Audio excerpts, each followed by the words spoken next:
இல்லை, ஏற்கனவே இன்றைய தினம் பேச்சுவார்த்தை என்றுதான் தீர்மானிக்கப்பட்டிருந்தது. நாளைய தினம் ஆர்ப்பாட்டம் தமிழ்நாடு முழுவதும் அறிவிக்கப்பட்டிருக்கிற நிலையில் அதற்கான தயாரிப்பில் திராவிட முன்னேற்ற கழகம் உட்பட மார்க்சிஸ்ட் கம்யூனிஸ்ட் கட்சி உட்பட அனைத்து கட்சியினரும் அந்த பணியில் ஈடுபட வேண்டிய அவசியம் இருக்கிறது. பேச்சுவார்த்தை குழுவில் இருக்கக்கூடிய பல அமைச்சர்களும் அவரவர்களுடைய மாவட்டத்திற்கு சென்று இந்த ஆர்ப்பாட்ட பணிகளில் ஈடுபட வேண்டி இருப்பதனால் இன்றைக்கு நடைபெறுவதாக இருந்த பேச்சுவார்த்தை என்பது ஒத்திவைக்கப்பட்டிருக்கிறது. அடுத்த ஒரு சில நாட்களில் நாளைய தினம் ஆர்ப்பாட்டம் இருக்கிறதுனால அதற்கு பிறகு இந்த பேச்சுவார்த்தை என்பது நடக்கும்.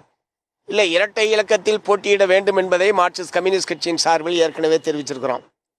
அதே எண்ணிக்கையை தான் அவங்கள்ட்டையும் நாங்கள் சொல்லியிருக்கிறோம். அவர்கள் பல புதிய கட்சிகள் திராவிட முன்னேற்ற கழகத்தினுடைய கூட்டணிக்குள் வந்திருக்கிற காரணத்தினால் நீங்கள் எதிர்பார்க்கிற அளவுக்கு தொகுதிகள் தருவது சிரமம் என்பதை அவர்கள் சொல்லியிருக்கிறார்கள்.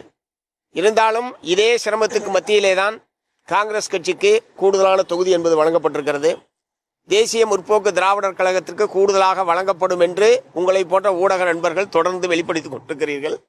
ஆகவே அவர்களுக்கெல்லாம் கூடுதலாக தருவதற்கு வாய்ப்பு இருக்கிற போது இடதுசாரிகளுக்கு தர முடியாது என்று சொல்வதற்கான எந்த விதமான நியாயமும் இல்லை. ஆகவே கடந்த முறையை விட கூடுதலான தொகுதியில் போட்டியிட வேண்டும் என்பதுதான் எங்களுடைய முடிவு. அதை அந்த பேச்சுவார்த்தை குழுவோடு நாங்கள் தெரிவித்திருக்கிறோம்.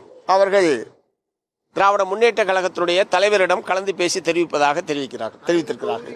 இறுதி செய்யப்படும் அப்படின்ற மாதிரி பேச்சுவார்த்தைகள் வந்து சற்று நேரத்துக்கு முன்பு பேசின இந்திய கம்யூனிஸ்ட் கட்சியுடைய மாநில செயலாளர் 6 தொகுதிகள் கேட்ட நிலையில ஒரு தொகுதி குறைச்சிக்கங்கன்னு சொல்லி திமுக தரப்புல அவங்களிடம் பேச்சுவார்த்தை நடத்துன்னு தான் சொல்றாங்க. அவ்வாறு 5 தான் எண்ணிக்கை அப்படி இறுதி செய்யப்பட்டா அப்போ உங்களுடைய முடிவு என்னவா? அப்படி ஒரு முடிவு வந்தால் அப்போது நிச்சயமாக எங்களுடைய மாநில குழு கூடி உரிய முடிவை எடுப்போம். ஏனென்றால் இந்த மதவாத சக்திகளை எதிர்த்து போராடுவது எவ்வளவு முக்கியமோ அதே அளவுக்கு மார்க்சிஸ்ட் கம்யூனிஸ்ட் கட்சியினுடைய பலத்திற்கேற்ப தொகுதியை பெறுவது என்பது ரொம்ப முக்கியம். கட்சியினுடைய நலன் என்பதும் எங்களுக்கு முக்கியம். அதன் அடிப்படையில் கட்சியினுடைய பலத்திற்கேற்ப தொகுதிகளை பெறுவதற்கான எல்லா முயற்சிகளையும் நாங்கள் மேற்கொள்வோம்.